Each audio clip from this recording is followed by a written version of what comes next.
So how does it all look? Is my hair good? Do I? It's all good. All right, we're rolling.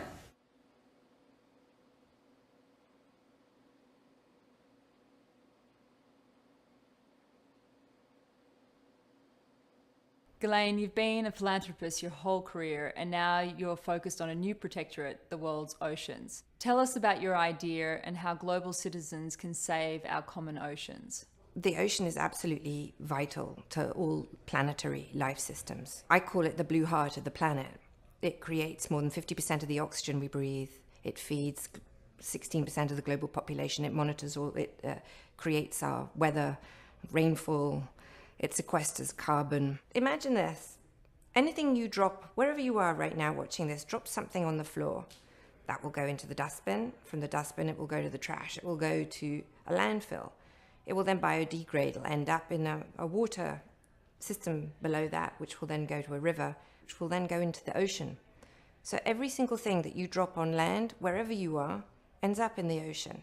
For thousands of years now, the ocean has just ended up being basically the largest dustbin in the world. One of the other problems with the ocean is that everyone has always thought the ocean was infinite, an infinite resource, constantly able to regenerate itself. Well, that's just not true. You can't just keep expecting everything to keep going, to the fish to keep breeding and the ocean to keep healthy, because it just doesn't work that way.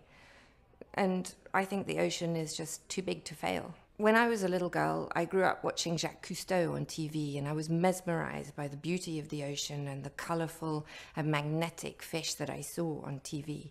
I started diving when I was 9, and then since then I've had the opportunity to go around the world multiple times, visiting some of the last remaining pristine and magnificent places on the planet, seeing what the ocean really should look like.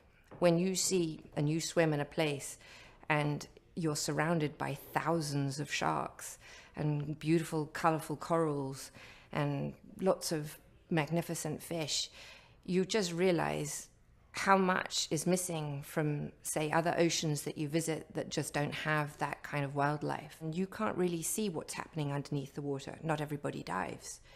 The other part is that the ocean is so vast that, you know, when you go to the sea, the seashore, you only see that little piece of the seashore. You might see some plastic debris on there, but you don't see much past that. And it's very hard to connect to something that you don't feel a part of and something that you can't see. If the destructive activities were happening on land like they are happening on the ocean, I think that there would be a worldwide outcry. Less than 2% of the ocean is protected, whilst comparable on land, over 12% of the land is protected. That just makes no sense to me at all, given just how vital and important the ocean is. Overfishing is a tremendous threat. You shouldn't be able to fish where the fish are making babies. Taking out the fish in the breeding grounds doesn't make sense. It's just not smart. You cannot take out keystone species or the big sharks or the tunas and expect there not to be a knockoff massive problem in the ocean. There are, in fact, some scientists who are suggesting that by 2050 that we'll be depleted of major fish stocks. That's a huge problem. There are currently around 150 dead spots across the ocean. Dead spots mean hypoxic areas where there's no O2, meaning that there's no life. If the ocean dies, I'm not sure exactly what the outcome will be, but definitely not good. 64% of the ocean lies outside of any single country's jurisdiction, and under the law it forms the global commons. That means it belongs to you. And up until now, there's never been a way for you to connect to your commons, join your commons, or even indeed share in the benefits of your commons. The Terramar project is an online platform, full digital platform. At the base of it, it has a desire to educate people and bring information and create a global community around the ocean.